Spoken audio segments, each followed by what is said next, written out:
Hey everyone, welcome back to my channel. So आज बहुत time से हम रिवीजन वीडियोस बना रहे हैं स्टैंडर्ड्स पर। तो आज मैं इंस्टीट्यूट की वेबसाइट से एक क्विक रेफरेंसर करके एक लिंक है, उसके अंदर जितनी भी समरी टॉपिक्स हैं उससे पढ़ाने वाली हूँ आज, क्योंकि आपके पास भी वो लिंक अवेलेबल हो जाएगा। आप इंस्टीट्यूट की वेबसाइट पे जाएंगे, इंस्टीट्यूट की वेबसाइट के ऊपर वहाँ लिखा होगा रेफरेंसर फॉर क्विक रिवीजन, तो आप उसे क्लिक करेंगे तो जोन से भी पेपर का आपको चाहिए रेफरेंस वो वहाँ से मिल जाएगा। अब हम ऑडिट का कर रहे हैं, तो हमने ऑडिट का स्टार्ट कर लिया है, advance auditing and professional ethics. ठीक है, ये इसका इंडेक्स है कि कहाँ पर कौन कौन सी चीज़ें आपको मिल जाएंगी। ठीक है ना, ये आपका इंडेक्स है। तो अब अगर हम स्टार्ट करते हैं यहाँ से, तो स्टार्ट करने के लिए भी यहाँ पर आपको लिमिटेड चीज़ें देखने को मिलेंगी जिसमें समरी इम्पॉर्टेंट है। अदरवाइज़ आपको डेप्थ में ही अपनी बुक से, जो इंस्टीट्यूट की बुक्स हैं वहाँ से ही रेफ़र करना है। ठीक है, सबसे पहले हम यहाँ से देखना स्टार्ट करते हैं। ये है चैप्टर नंबर 17।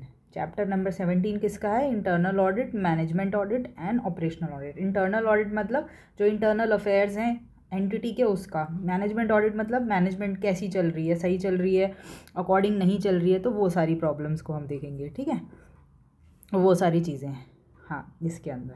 ठीक है, तो और थर्ड में मैंने बताया था आपको ऑपरेशनल ऑडिट। ऑपरेशनल मतलब ऑपरेशंस कैसे चल रहे हैं। ठीक है, वो सब। तो देखिए क्या लिखा हुआ है, as defined in the scope of standards on internal audit. Internal audit का क्या मतलब होता है यहाँ पर आपको दिखाएंगे। मैं जूम कर देती हूँ आपके लिए। ठीक है, इंटरनल ऑडिट का क्या मतलब होता है? Internal audit means an independent management function, independently करवाते हो आप ये, which involve a continuous and critical appraisal. लगातार होती रहती है और इसके अंदर क्रिटिकल जानकारियाँ मिलती हैं किसके बारे में? Of functioning of entity, entity कैसे काम कर रही है, किस चीज़ से? With a view to suggest improvements. और क्यों काम करवाया जाता है? जिससे वो क्या बता सकें, इम्प्रूवमेंट्स के सजेशंस दे सकें। And add value to and strengthen the overall governance mechanism, कि आपका जो मैकेनिज्म वो है गवर्नेंस, वो पूरा का पूरा क्या हो सके, मजबूत हो सके, स्ट्रेंथन हो सके। Including the entity strategic risk management and internal control system. तो सभी को बढ़िया तरीके से चलाने के लिए, स्ट्रेंथन करने के लिए इंटरनल ऑडिट कराई जाती है, जो कि अपने आप में इंडिपेंडेंट होती है, कॉन्टिन्यूस होती है, और क्रिटिकल अप्रेजल की जाती है कि एंटिटी की फंक्शनिंग कैसे करी जा रही है, जिससे हम ये सजेशन दे सकें कि भैया देखो यहाँ गलती है, ये इंप्रूव कर लो, यहाँ ये कर लो। ठीक है, और कॉम्पिटिटर से आपको एज मिलती है। राइट, तो ये वाली चीज़ ये हो गई। तो वही ना, देखो आपको यहाँ पे ड्राइंग कर करके भी इन्होंने इंस्टीट्यूट ने दिया है, इनसाइट बताया है, फिर अश्योरेंस है, फिर ऑब्जेक्टिविटी है। तो ये चलता रहता है, ये ऑन इनसाइट कॉन्टिन्यूस प्रोसेस है, घूमता रहता है ये। ठीक है, तो ये सारी चीज़ें हो गई। नेक्स्ट आ जाते हैं। नेक्स्ट नीचे देखिए क्या पॉइंट लिखा हुआ है। नेक्स्ट नीचे कह रहे हैं applicability of the provision of internal auditor. Internal audit में कहाँ कहाँ एप्लीकेबल प्रोविजंस हैं एज़ पर सेक्शन 138। आप ये सेक्शन याद करेंगे तो बहुत ही बढ़िया है, क्योंकि ये आपको हर जगह काम आने वाला है। यहाँ पे भी काम आएगा, लॉ में भी काम आएगा, और कई बार तो टैक्सेस में भी काम आ जाता है कि हाँ भाई यार ऑडिट में ऐसा प्रॉब्लम आई थी, तो टैक्स में क्या करना है ना, टैक्स ऑडिट वगैरह। तो as per section 138 of companies act, following classes of companies, मतलब कुछ क्लास बताएंगे ये कंपनीज़ की, जो कि आपके कहाँ मिलेंगी आपको। अगर आपको इसको डिटेल स्टडी करना है ना, तो आपको रूल 13 में जाना पड़ेगा। रूल 13 किसका? Companies rules 2014। MCA क्या करती है, आपको कुछ भी अपडेट करना होता है ना, वो रूल्स बना बना के दे देती है, एक्ट नहीं बदलती। तो रूल में आपको कुछ कंपनीज बताई गई हैं, उन कंपनीज के लिए सेक्शन क्या बोल रही है, shall be required to appoint an internal auditor which may be either an individual, किसी इंडिविजुअल को हायर करना पड़ेगा, या किसी पार्टनरशिप फर्म को, या किसी बॉडी कॉर्पोरेट को। तो ऐसे अगर कोई बॉडी कॉर्पोरेट है, तो जैसे अंबानी की कंपनी है, जैसे हम रिलायंस इंडस्ट्रीज़ को देखें, तो ये अगर ये इस कैटेगरी में फॉल करती है, तो या तो इनको किसी इंडिविजुअल को हायर करना हो। जैसे अगर आप ऑडिट करते हो, आपने वो ले रखी है COP, सोल प्रोप्राइटरशिप में काम कर रहे हो, हायर करते हो, तो आपको हायर कर सकती है, या फिर आप पार्टनरशिप में हो उसके साथ उसे हायर कर सकती है, या फिर बॉडी कॉर्पोरेट हो। तो करवाना क्या है, इंटरनल ऑडिट करवाना है बेसिकली। तो वो लिस्ट ऑफ कंपनीज ही करवा सकती है, उनके लिए क्या कर दिया, मैंडेटरी। वर्ड देखिए क्या लिखा है, शैल, मे बी नहीं लिखा, क्योंकि आपको ना वर्ड भी लॉ में बहुत ध्यान से पढ़ने क्या वर्ड्स लिखे हुए हैं, क्योंकि यहाँ पर इंग्लिश की इंपॉर्टेंस बहुत ज़्यादा है। क्योंकि लिखा है shall be required, shall be मतलब इसका मैंडेटरी इफेक्ट है। अगर आप सोच रहे हैं करवाएं ना करवाएं, ऐसा नहीं है, ये मैंडेटरी इफेक्ट है। ठीक है, हाँ। तो नीचे देखिए, फिर अब आपको लिस्ट ऑफ कंपनीज बता देंगे कौन कौन सी कंपनीज है। राइट, एक सेकेंड, नीचे आ जाते हैं, एक सेकंड, हाँ यहाँ पे। तो ये इसमें जैसे हमने अभी ये पढ़ा, तो इसमें अपनी कंपनीज बता दी।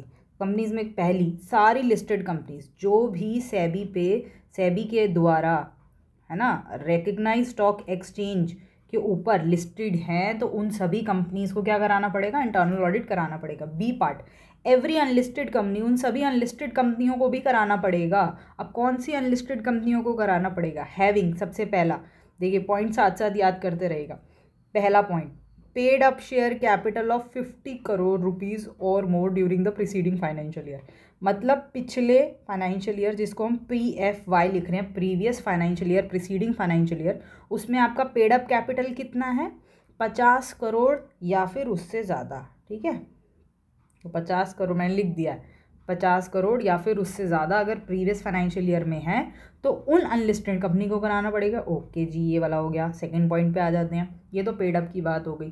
ठीक है, तो मैं साइड में यहाँ पर आपको लिखते रहती हूँ। ठीक है, पेड अप कैपिटल की बात करिए अभी अभी हमने। दूसरी बात करते हैं, वो है टर्नओवर की बात। ओके, यहाँ टर्नओवर की लिस्ट बना लेते हैं, आप भी बनाते रहे ऐसे नोट्स।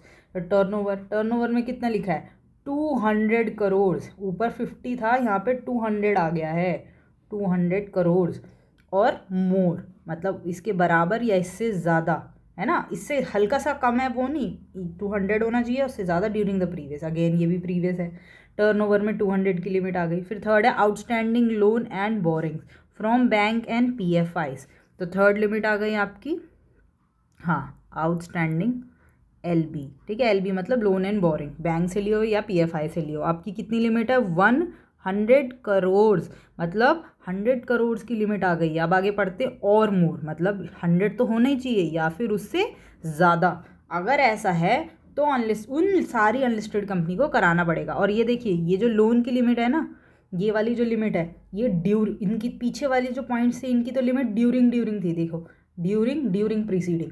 अब इसकी है at any point of time during this, मतलब किसी भी वक्त, मतलब आपने 1 अप्रैल से स्टार्ट करा और 2 अप्रैल पे जाकर आपकी लिमिट क्रॉस हो गई ना, हाँ, तो फिर आप लाइबल हो जाओगे, राइट। तो इसीलिए एट एनी टाइम याद रखिएगा, एट एनी टाइम, ये वाला।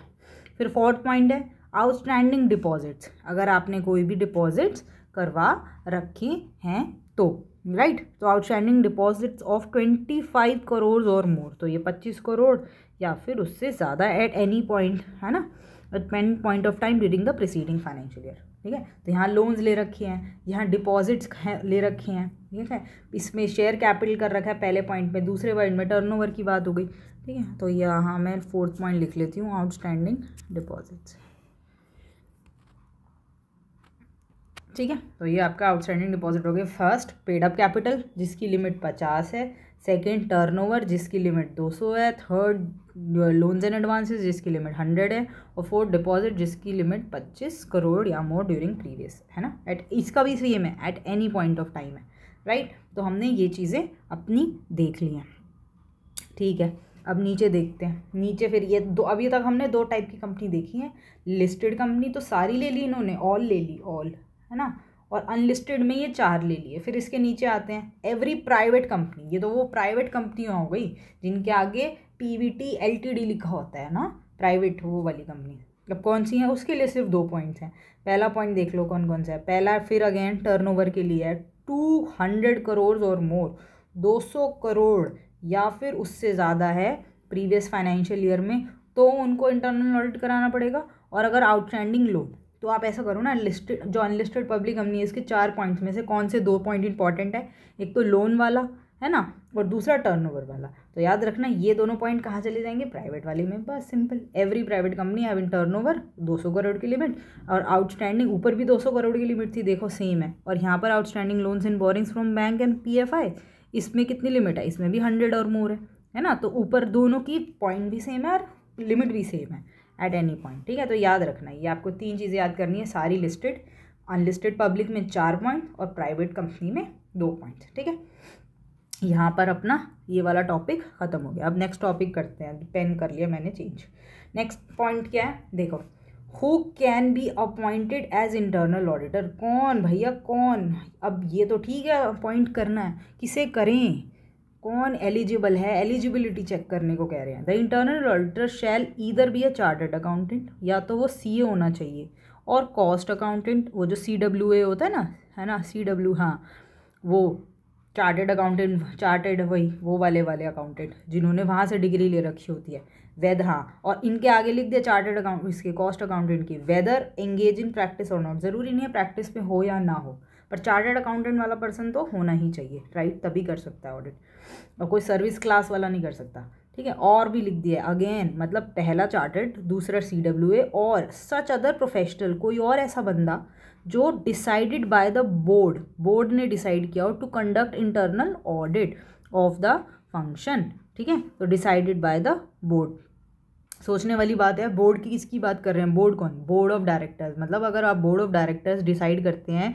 कि नहीं हमें इस CA भी हमें अच्छे नहीं वो नहीं हो रहे, मिल नहीं रहे, या कॉस्ट बहुत ज़्यादा है, CW भी नहीं मिल रहे, चलो कोई और ऐसे एलिजिबल एंटिटीज़ को देखा जाए या लोगों को देखा जाए जो कर सकते हैं, तो उन प्रोफेशनल्स को भी वो हायर कर सकते हैं। जैसे MBA की बात कर सकते हैं हम, तो MBA कर सकता है, राइट, ऐसे ऐसे करके। तो बोर्ड डिसाइड करेगा to conduct internal audit of the function and activities of the company, right.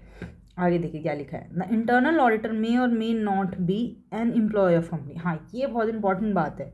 ये नहीं होगा कि बोर्ड अगर डिसाइड कर रहा है तो वो अपने ही घर से उठा कर डिसाइड कर देगा। अगर हमें सपोज करो, है ना, कोई काम करवाना है, तो ऐसे थोड़ी हम अपने घर से ही बंदा अपॉइंट करें, नहीं, ये काम नहीं करना। इससे तो क्या होगा, फेमिलियरिटी प्रॉब्लम क्रिएट हो जाएगी। क्या, फेमिलियरिटी, ठीक है, फेमिलियरिटी का मतलब हो जाता है भेदभाव करने लगेंगे फिर, है ना। वो सारे आपको लूप होल्स नहीं बताएगा, बाहर से कोई बंदा आएगा तो आपकी गलतियां बताएगा, घर का बंदा नहीं बताता गलतियां। तो ऐसे करके अगर कंपनी का ही एम्प्लॉय है तो उसको हायर नहीं करना, बड़ा कांटा लगा लो, एम्प्लॉय के आगे नहीं करना, राइट। हाँ, तो चल लेट्स मूव ऑन, अब आगे चलते हैं। ये दोनों आपको क्लियर हो गए होंगे, ठीक है, डेफिनेशन, एप्लीकेबिलिटी और कौन अपॉइंट हो सकता है, ठीक है, मैंने हटा दिया। हाँ, आ जाते हैं इस पर।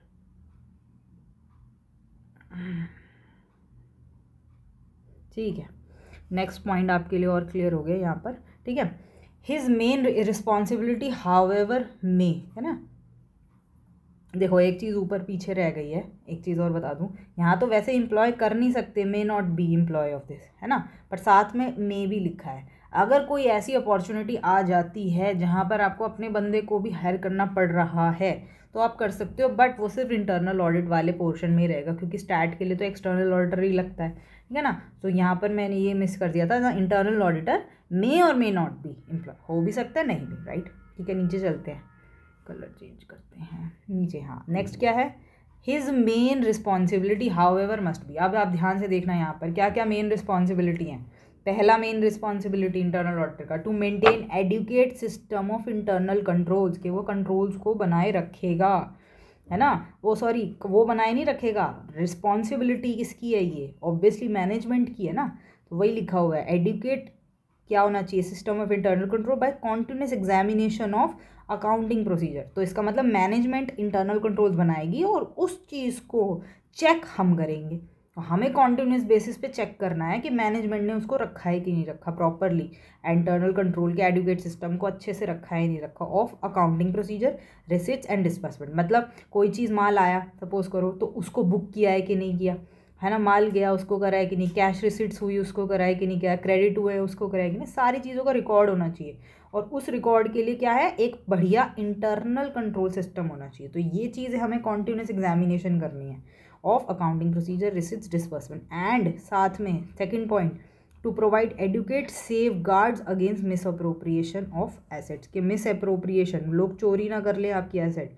फिक्स एसेट्स है तो चोरी हो सकती है, कैश है तो चोरी हो सकता है, ये सब चोरी हो सकते हैं, तो इसीलिए इनको चोरी ना कर ले कोई, इसीलिए इस बात के लिए भी उन्होंने सेफ गार्ड लगाने चाहिए, जैसे कैमरा लगा दिए, सिक्योरिटी गार्ड्स लगा दिए, लॉक लगा दिया, है ना, हाँ वो इलेक्ट्रॉनिक लॉक लगा दिए, ये बहुत सारे वो होते हैं ऑल्टरनेटिव्स जिसके बेसिस पे सावधानी रखी जा सकती है, ठीक है। Next second point, to observe independently, आपको बिना बायस हुए, एकदम कहते हैं ना बिना किसी से फेमिलियर हुए बायस हुए, आपको एकदम वो चेक करना है क्या चीज़, इंडिपेंडेंटली अकाउंटिंग स्टाफ, को ऑब्जर्व करना है and must not in any way divest himself of any of the responsibility placed upon him. मतलब अपनी रिस्पॉन्सिबिलिटी को पूरी तरह निभाना है, उससे इधर उधर नहीं होना। प्लस आपको जो अकाउंटिंग स्टाफ है, जो किताबों को लिख रहा है या कर रहा है, संभाल रहा है, उनको ऑब्जर्व करना है इंडिपेंडेंटली। ये नहीं है कि किसी ने रिश्वत दे दी तो आपने ले ली, नहीं, ये अगेंस्ट है बिल्कुल प्रोफेशन के भी और एथिक्स के भी, है ना।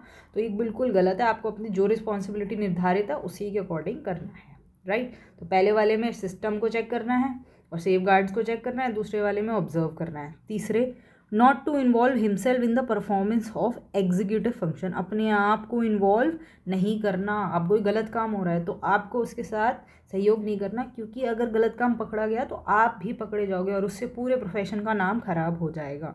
तो not to involve himself in the performance, किस काम में, जहाँ पे परफॉर्मेंस हो रही हो एग्जीक्यूटिव फंक्शन की, जहाँ पे मेन काम परफॉर्म किए जाते हो। तो आपका काम मेन काम परफॉर्म करना थोड़ी है, आपका तो चेक करना है। In order that his objective outlook, जो उनका ऑब्जेक्टिव है, जो उनकी मर्यादा है, जो उनको काम करना है, does not get obscured by the creation of vested interest. Vested मतलब उसके अंदरूनी इंटरेस्ट, जैसे कि अंदर की कोई रिश्वत दे दी, है ना, अंदर कोई ब्राइब उसे मिलने लग गई, या उसको बोला कि तू ऐसे ऐसे कर दे, हम तुझे इंटरेस्ट पे पैसे दे देंगे, अच्छे इंटरेस्ट पे, कम इंटरेस्ट पे ऐसे दे देंगे, है ना, कोई कॉम्पनसेशन दे देंगे। तो ऐसे कोई वेस्टेड इंटरेस्ट हैं तो उन्हें वो नहीं लेने हैं और वो गलत काम नहीं करना है अपने ऑब्जेक्टिव से हटकर, राइट।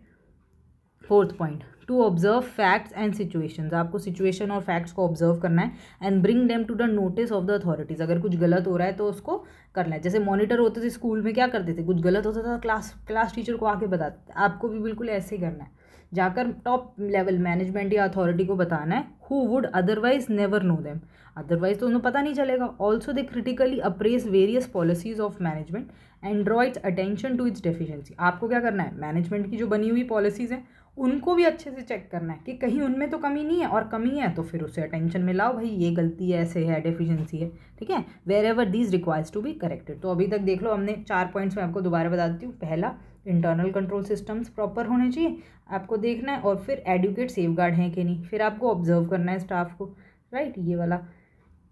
थर्ड में आपको किसी भी गलत काम में इन्वॉल्व नहीं होना। चौथे में आपको फैक्ट सिचुएशंस को देखना है, गलती है तो अथॉरिटी को बताना है। फिफ्थ पॉइंट में आ जाते हैं। फिफ्थ पॉइंट में, to associate closely with management and his knowledge must be kept up to date by being kept informed about all the important occurrences and events.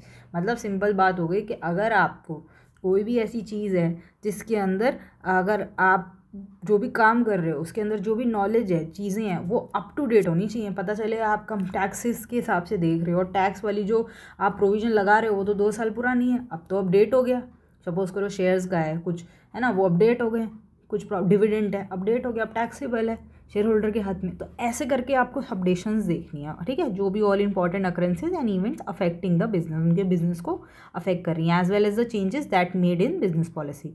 He must enjoy an independent status. बिल्कुल मुक्त होना चाहिए, किसी की भी बातों में आपको नहीं आना है, बायस नहीं होना है, राइट। तो ये आपको 5 पॉइंट्स हैं, आप इसके अंदर से अपने कीवर्ड्स को ध्यान से रखिएगा और ये कीवर्ड्स लिख के आने। बेसिकली आपकी लाइन बदल सकती है पर कीवर्ड नहीं बदलना चाहिए, मतलब नहीं बदलना चाहिए, राइट, ठीक है, ठीक है। तो इसके नीचे देखो एक एडिशन में भी बात लिखी हुई है, आपको वो भी देखनी है। देखो क्या लिखा है, in addition the audit committee of the company or the board of director in consultation with the internal auditor formulate the scope, functioning, periodicity, methodology for conducting the internal audit। मतलब आपको सबसे पहले क्या होगा, बोर्ड ऑफ डायरेक्टर को internal audit करानी है, वो सबसे पहले आपको हायर करेगा, हायर करने के बाद आपके साथ एक मीटिंग रखेगा। अब मीटिंग के बाद वो उसके अंदर सारी चीज़ें डिस्कस करेगा, क्या क्या आपके साथ बैठेगा कि आपको क्या क्या काम करना है भैया, चाहिए स्कोप हो गया, फिर आपके साथ बोलेगा भैया आपकी ये फंक्शंस हैं तो ये फंक्शनैलिटीज़ हो गई, फिर आपको बोलेगा देखिए ये काम 3 महीने में पूरा होना चाहिए तो ये पीरियड हो गया, कितने पीरियड तक होना चाहिए, फिर आप ये काम कैसे करेंगे, कितने लोगों के साथ करेंगे, वो मेथडोलॉजी हो गया, ठीक है ना। तो कैसे करेंगे, राइट, कि हम आपके पेपर वर्क से करेंगे, कंप्यूटर से करेंगे, हम आपको डेटा देंगे, आप यहाँ से लेंगे, कैसे करेंगे, जो भी है वो सब उसके साथ बैठकर होता है। तो ये एक अपने अपने आप में सारे प्रोसीजर्स हैं। फिर नीचे देखो एक और लाइन लिखी है, it may also be noted as a central government may by rules prescribe the manner, कि वो भी सेंट्रल गवर्नमेंट जो है वो भी क्या कर सकती है, वो प्रिस्क्राइब कर सकती है। क्या चीज़ प्रिस्क्राइब करेगी भाई?